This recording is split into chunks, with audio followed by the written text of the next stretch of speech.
Kulturmarketing, künstlerische Projektentwicklung, Selbstständigkeit, Projektleitung, schöpferisch tätig. Fragen, Antworten. Frauke und Susanne. Der Marktstand. Der Podcast für kunstunternehmerisches Risiko. Selbstermächtigend, impulsgebend. Zeitgemäß und prozessorientiert. Der Podcast für kunstunternehmerisches Risiko. Herzlich willkommen bei der Marktstand. Wir sind Frauke und Susanne. Und wenn du auf der Bühne stehst, selbstständig, schöpferisch tätig bist, deine Ideen und Anliegen für künstlerische Projekte entwickeln und realisieren möchtest, gibt's einiges zu wissen. Der Marktstand will dir Wissen und Handwerk anbieten. Wir haben ein reiches Sortiment an Themen und Fragestellungen, welches wir bearbeiten und füllen gleichzeitig deinen Bauchladen mit Tools, um deine Vorhaben überhaupt angehen zu können. Wir empfehlen daher, gut zu hören und nachmachen. Wir beide sind Theaterhasinnen und ja, wir gendern und das bleibt auch so. Wir sind studierte Musikerin und Regisseurin, Kulturmanagerinnen, Aktivistin, Netzwerklerin und wir sind beide solo selbstständig in der Kulturwirtschaft. Wir sind Expertinnen in Fachbereichen wie Kulturmarketing, Projektentwicklung und oder Projektleitung.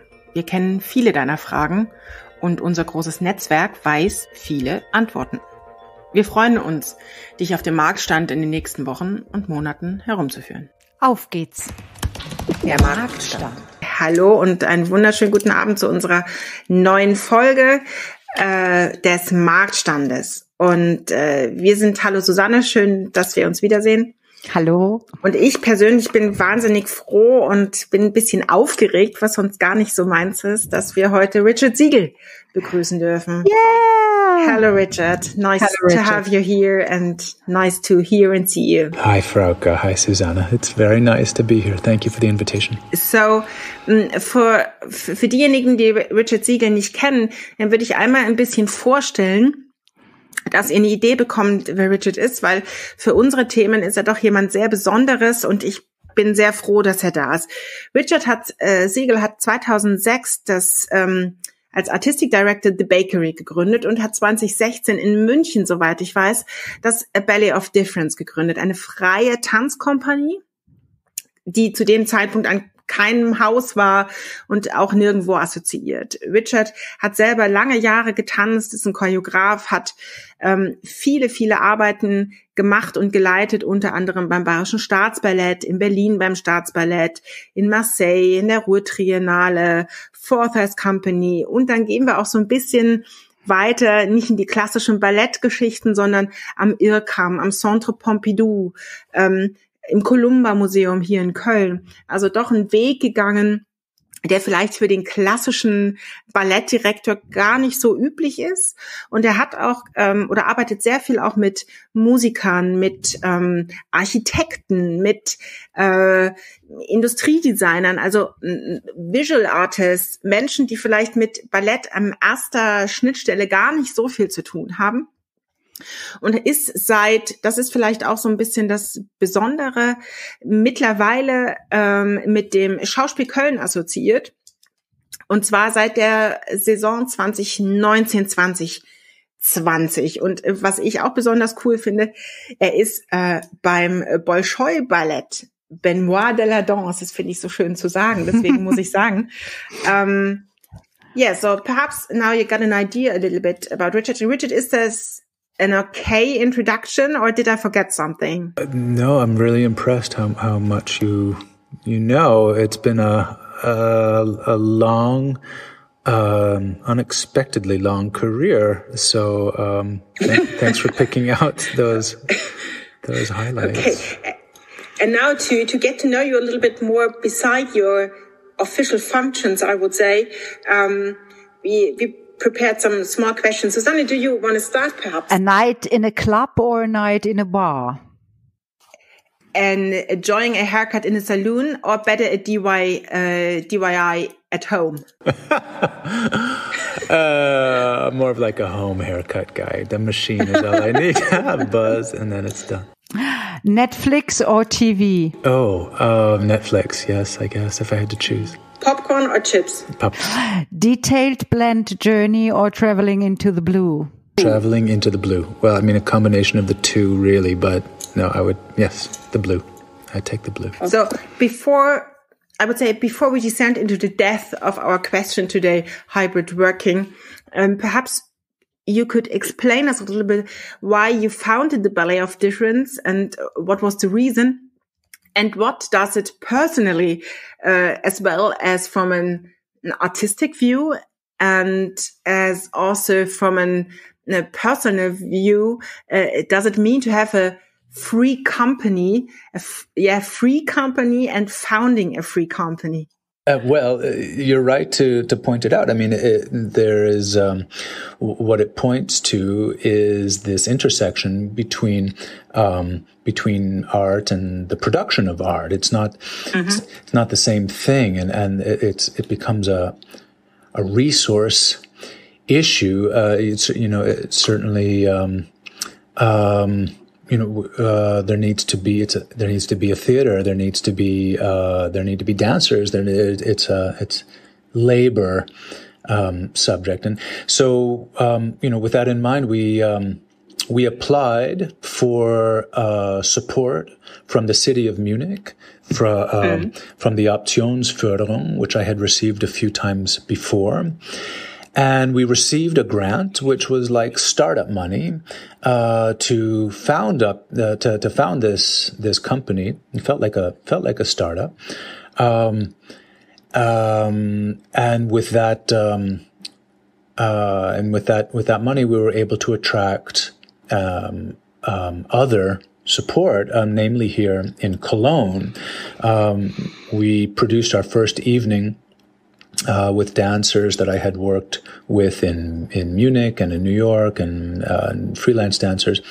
And we toured it here to Cologne, and with the support of Hanna Köhler, Stefan Bachmann, we were effectively absorbed shortly thereafter into the house. Into the Stadt Schauspiel, Schauspiel Köln.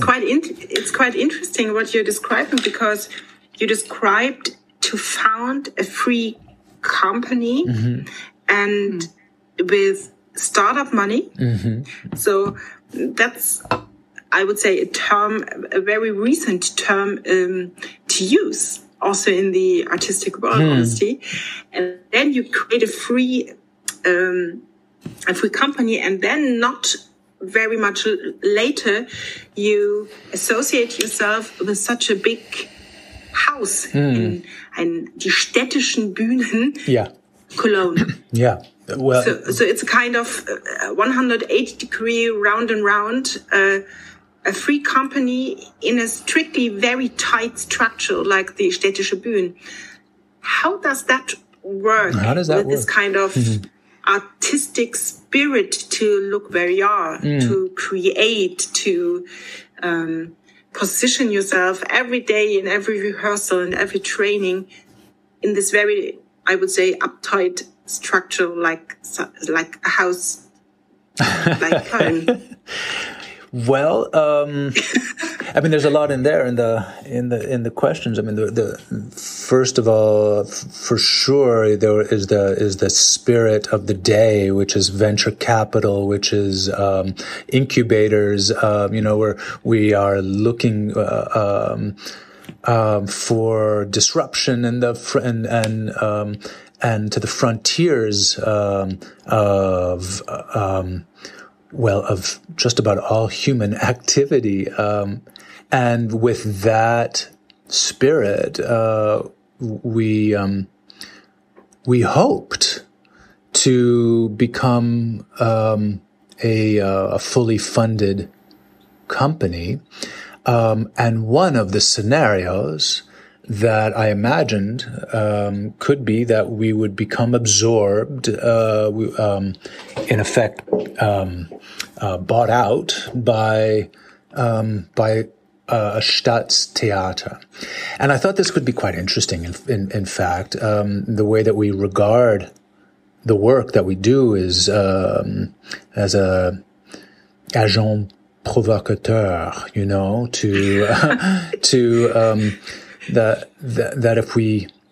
that one place from which you can position yourself to critique a thing is from the inside. We could be counterpoint for classical ballet in a small way by remaining a free company, or we could actually become part of the Staatstheater system, and from there perhaps create a lot more gravity, as it were, to pull the culture more toward an image that we wanted to promote. Do you know what I mean? Yes, exactly. And to ask these hard questions about how are we working and what are we producing, and yes, some very hard questions indeed. It's interesting what you describe, because it's very often that, for example, I've worked at the Deutsche Oper Berlin, and the Deutsche Oper Berlin has a small stage called, how is it called? I don't know. Mahlsaal? Yeah, I think it's Mahlsaal. Uh-huh. Where the free scene of Berlin can produce. And it's very often that these big houses invite freelance companies or ensembles or productions and want to have this kind of freelance spirit to get a kind of spark into this big institution. But on the other hand, these ensembles, these companies in these big institutions, when they're coming in, they're now hoping to get a little bit of this seriosity and this kind of funding security which these kind of houses provides. And it's interesting to see that their expectations are completely different, and that they want the complete other thing from one and another. So the question would be, when you describe you had one scenario and a second, where are you at in the moment? Yeah, that's absolutely right, because now we are 2.5 years into this adventure. During a pandemic. Exactly. Thank you very much, Suzanne. I wanted to qualify that and say not only that, but everyone has had to reconsider their function and their identity in the wake of this pandemic. So we went through that as well. I would say, to answer your question very directly, Frauke, that I think that we have been changed as a microculture much more significantly than we have changed. Although it's hard to estimate, because the change that we that we provoke, the ripples that we make into the society, into people's consciousness, that comes chiefly through the art that we produce, with the images that we put on stage, the experiences that we give to people. And there, I think there has been work made that absolutely satisfies our original disruptive desire, to be staging things that shift the perceptions of people.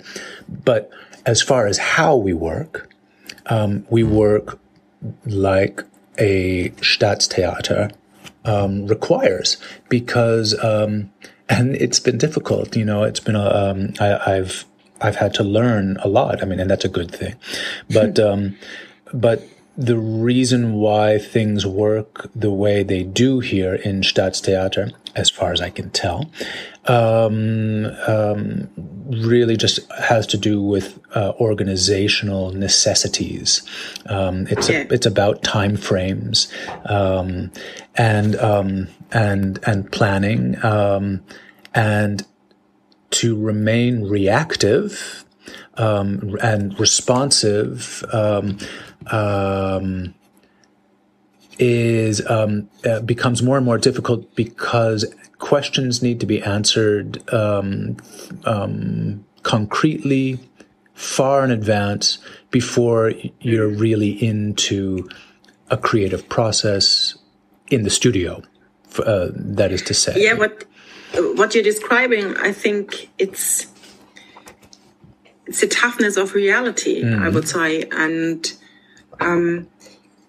this, I'm a little bit provocative, but this kind of cozy freelance work condition are not anymore possible in this kind of bigger structure. But on the other hand, of course, this artistic work you're doing with your dancers, it's something completely different. I wouldn't say independently from this kind of structure where you work in, but you kind of protected this artistic work. And on the other hand, the organization pushes you with your company in a direction, in kind of companies, stop, in kind of contracts, in kind of organization, all what you've described. And perhaps this kind of gap is a little bit opening on this. And that what you're describing is, I would say, a development, a normal development, what happened with every free company, every free ensemble in the moment they're getting in the position to getting funds, having a room, getting organizational possibilities. And it's always, I think, social security. Yes, social security, of course. And I'm always looking at that, and I'm asking myself the question. It's a very open question. I don't have an opinion or an attitude about it. Isn't it that kind of non-changeable way? It is inevitable, perhaps, to go this way. I don't know. Well, it's. I suppose it's a function of growth. I mean, and in that respect, we had astronomical growth, and we went from being like a speedboat to being part of an ocean liner, where you have to turn the wheel many kilometers, many knots in advance before the boat will even start to go. There's just so many hundreds of people who are involved in the production of the art here that things they have to go at a different speed. They have different time frames. But that said, I don't feel pessimistic about this. And one could very well imagine taking the same resource to rethink an institution, to be able to accommodate for the realities of art making, which are often much messier and much more quick to decide, much more intuitive and again reactive, responsive. I think this is really primarily the difference between a free company and a Staatstheater, and because one could imagine an institution which was just protecting that spirit of creativity, in which groups could be inside that institution, benefiting from the resources of the production money, of the facilities, of the public, and yet still be able to organize themselves the way they need to organize themselves in order to create the art that they want to create. One could imagine that kind of fun palace, as Cedric Price was a conceptual architect who had this notion of making such an institution that would be something to aspire to, I think, but it would be a radical thing for a city to decide to do. It's interesting what you're describing, because very much in the beginning you said there were two possibilities how to go on with this company, to be a kind of internal anarcho thing, to build something new, or to develop into a kind of Staatstheater company, to be a part of that. And I think what you're describing is more now in a artistically thinking, to protect the core of how you work in an artistic way, not in an organizational, not in a social security, no, but how you work artistically, to keep that quick reactive schedule, to be more intuitive, and where you are now, to create out of this position into this very big institution a new one. That's very, I would say, anarcho, subkutan, fancy stuff, I would say it. And that's what I asked also, to how these two companies with the Schauspiel and the Ballett of Difference, how they inspire themselves, one and another, each other, and to create something new. I would say that's a very optimistic and fantastic way to think. And that would be a next question. How do you think dance or theater is going to be? Are we dissolving every genre boundaries? Won't we have in the future any Schauspiel or opera or ballet as itself? Or don't we think that we have institutions where you just make art? Yeah, well, I feel like we have a larger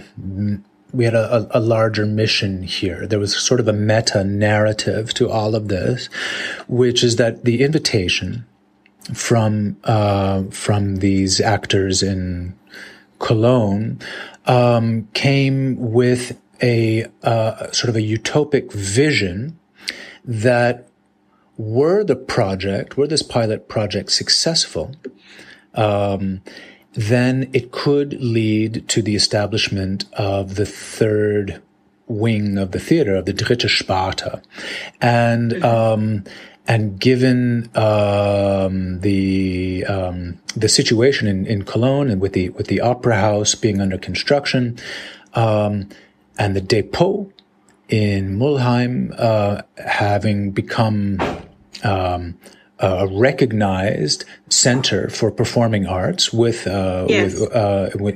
the city, there also was existing a scenario in which the depot would become a performing arts center dedicated to dance. So, I mean, with these carrots in mind, I was really attracted to this. I was super attracted to that. I thought, wow, this is in addition to this being an invitation to make art, to make work, and to support the artists and nurture artists who I believe in. This also is about founding an institution, and I think that's a very worthy thing to do. With my energy, and it was to plow that into my field, into that. So with that in mind, there was we could have come in here and just had an extremely radical kind of company within the belly of the Schauspiel. I think Stefan Bachmann probably would have been quite excited about that, in which the company structure was completely democratic, in which we didn't participate in the Spielzeit. We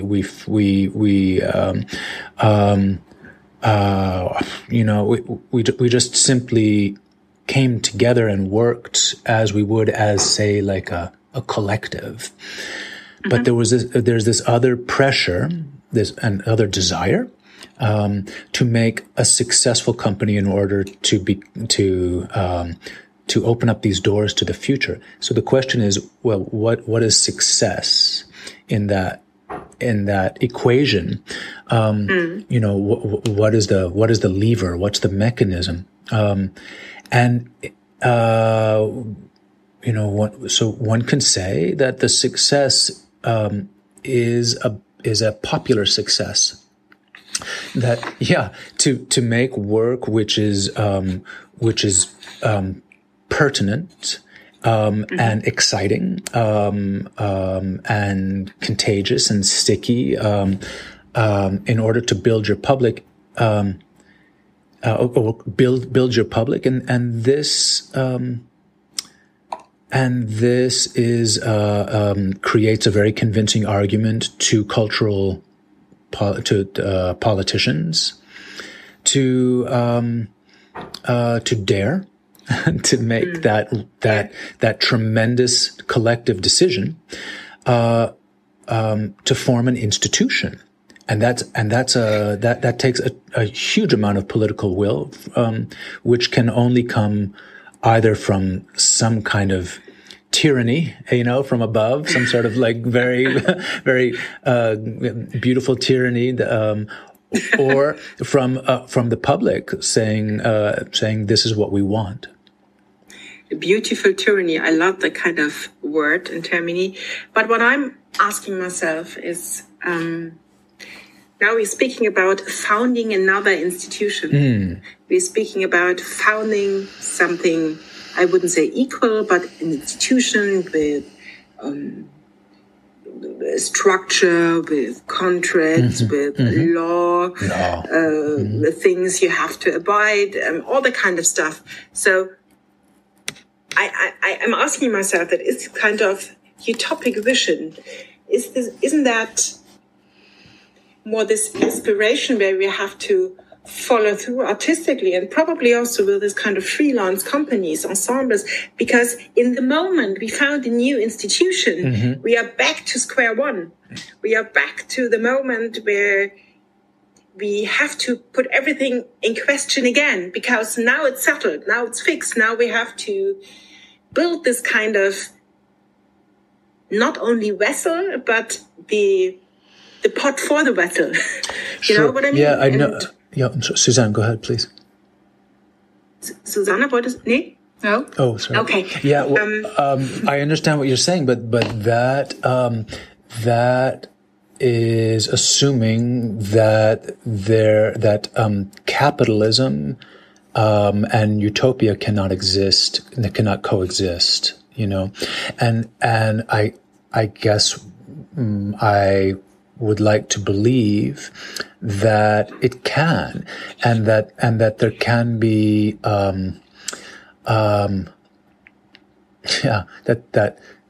that capitalism can create.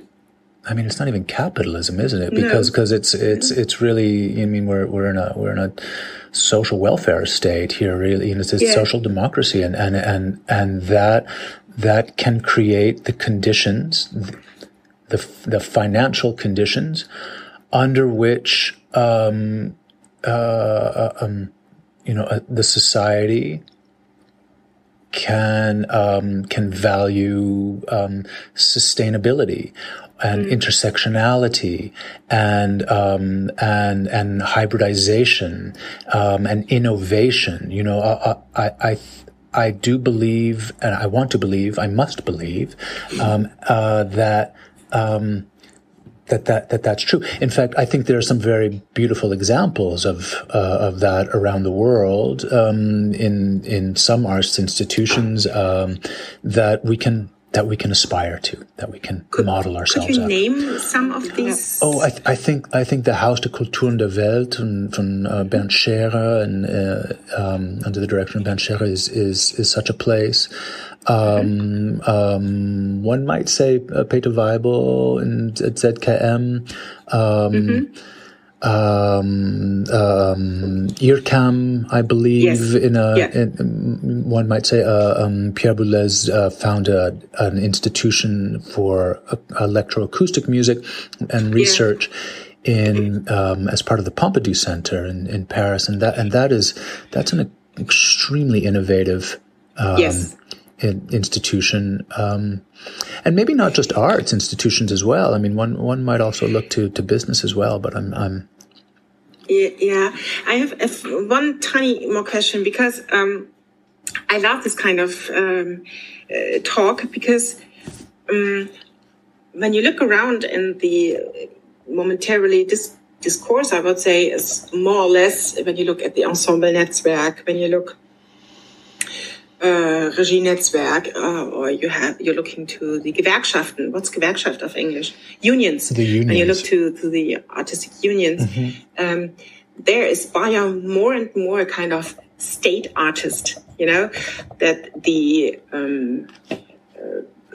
pay possibilities like you have in the öffentliche Dienst is the same for the artist. They want to get rid of the paragraph where you der berühmte Nichtverlängerungsvertrag, die berühmte Nichtverlängerungsverklausel in den NV-Bühne-Verträgen, where every artist who is here at an institution is obliged by, and the institution also. So I see from the artist's point of view more and more a complete different way where they want to go, what you're describing. I'm completely with you. I'm hoping really instantly that we can come over these kind of structures and tightness what we're having now, because this kind of contract system what we have is a development also from very, very free moments in the arts after the war. So, and it's gonna get with the years tighter and tighter and tighter, but we still need the room to create art. And if it's gonna so tight around you that you can't work anymore, I personally think that's quite difficult. But that means not only the politics, the politic will and the public, but also the artists have to be able to follow this unknown. I think that's the most interesting thing. We don't know where this kind of utopia goes. And to trust more and more on the art you're doing and follow this thinking, I think that's the most important thing also for our freelance spectators or viewers here in that moment, to be clear what you are as an artist, or if you're not clear, to look for that in your artistic way. And perhaps we find solutions without any boundaries and dissolve this kind of genre, opera, dance and ballet and theater borders, boundaries, and just it's a so simple word, just come to an understanding and a democratic understanding how we want to create this kind of room we are looking for. Yeah, it's a beautiful thought. That's really well said. And it makes me think. I started as a freelance artist long before Ballett of Difference and the Bakery. I had a dance career, and I began in New York City freelancing under kind of the stereotypic conditions of the starving artist that that you don't really find so much in Europe, because in New York it's really laissez-faire. You can go through your entire celebrated career as a freelance artist in New York City and never give up your day job. You will always, really? Sure. Yeah. You, on the side, you always have to make your money, no matter how, professional you become as a dancer. And really? I didn't know that. It's true. And I mean, they were beautiful, sparkling, halcyon years. I would never trade them for anything, but, at a certain moment, I realized, there's a glass ceiling here. And it's not only on my quality of life, but it's also, I felt, on accessibility about the kind of art that I was going to be able to participate in as a dancer. So I looked to Europe as a utopia. It's interesting that you described that, because in the first thought, I think that if you have a day job, then you can choose the artistic projects you want to participate in. And then there are no artistic boundaries, because you don't require the payment. You're free because you don't need money. Yes, I know you're saying that's very naive. I know that, but I think what we're doing, we're trying kind of balancing both systems and trying to find better solutions. But perhaps we really have to say, no, both of them are probably not the best solutions, and we not only have to question the system and the institution, but perhaps also how we see art, how we work in art, how we confirm this kind of boundaries, and probably we really have to think about how to explode them. Well, my own experience is that it feels like a pendulum. That my creative spirit, for want of a better word, whatever it is that possesses me, to live my life this way, the meaning that it gives, that it sustains me. Sometimes what it needs is security. Sometimes really what it needs is to be to be taken care of, and to be able to just live with as little distraction to the moments that I have in the art making process. I want everything to be stabilized. And then sometimes the pendulum has swung the other way in my life, and I felt like, I really need to get out of this. I need to introduce more risk into my person, as a way to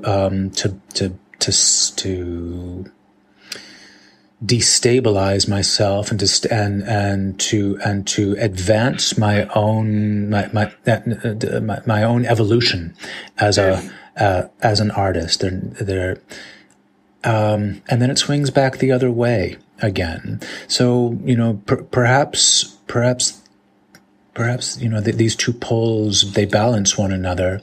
Maybe we need the Staatstheater, but we also need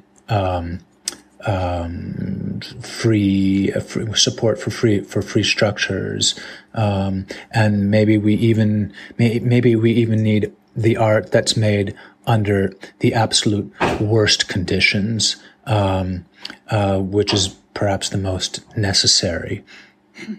It's so interesting and well said, and I think that's a good last sentence. I would say this kind of pendulum is working from one side to the other, and perhaps we have to integrate that in our artistic life and in our artistic development. And there are times for one side, there are times for the other, and perhaps sometimes we are just hovering in the middle somewhere. And to accept this kind of way and happening in the moment you decide to be an artist, probably. Yeah, I mean, in the end, we're manufacturing cultural identity on every level, and and this is so important to defend on every level, especially when we find more and more tragic instances in the world where that identity that is being questioned and tyrannized, colonized by stronger powers who are afraid of it, and therefore we need places like we need a Ballett of Difference, to take something as precious as ballet, a cultural identity which is as precious as ballet, and to preserve it by bringing it into contact with ideas that are anathema to it, that are in contradiction to it. Yeah, that's the difference part of the ballet, and to hold these two things in one body or body politic or is a way of asserting the importance, the primacy, the necessity, the existential need, in it to let life grow. If I can put it so grandly as that, I would change now into German to kind of give our hearers a little clap on their asses. Okay. I would say, das, was Richard jetzt gesagt hat, ist ja eigentlich, das geht raus, seid da, behauptet und kämpft für das, was euch wichtig ist, damit ihr ein Gegengewicht darstellt, damit ihr Identität schafft, nicht nur seid, sondern schafft. Und das ist vielleicht auch ein Stück weit die Botschaft, die heute aus dieser Folge rausgeht, dass das Pendel der Bewegung, ob Staatstheater, ob frei, je nachdem, wo man sich befindet, dass das auch permanent sich ändern kann, dass es wechseln kann, aber das, was wichtig ist, dass man trotzdem in der Lage ist oder in jedem Moment in der Lage ist, seine Haltung zu finden und zu positionieren. Oder? Wundervoll. So von daher, Richard, I can only say thank you, Susanne, and Sure. Please excuse my shitty English. Oh my God. But I hope everybody understands it. It was great. It was wonderful. Super. Das war der Marktstand mit Richard Siegal. Der Marktstand. Fragen, Antworten. Ganz herzlichen Dank, dass du dabei warst. 3 Dinge sind uns zum Abschluss noch besonders wichtig. Erstens, wenn dich Fragen oder Anregungen zu dieser Folge oder vielleicht zu dem gesamten Podcast umtreiben, scheue dich bitte nicht, mit uns Kontakt aufzunehmen. Du erreichst uns unter susanne@die-marktfrau.com oder post@fraukemeier.art. Zweitens, wenn dir die Folge gefallen hat, bewerte unseren Podcast gerne auf iTunes, um ihn somit für andere sichtbar zu machen. Drittens, noch besser, abonniere ihn direkt, somit verpasst du gar keine Folge mehr. Und übrigens, eine Empfehlung wäre auch nicht schlecht. Du findest unseren Podcast überall dort, wo es Podcasts gibt. Wir freuen uns aufs nächste Mal, du hoffentlich auch. Alles Liebe, Susanne Und Frauke.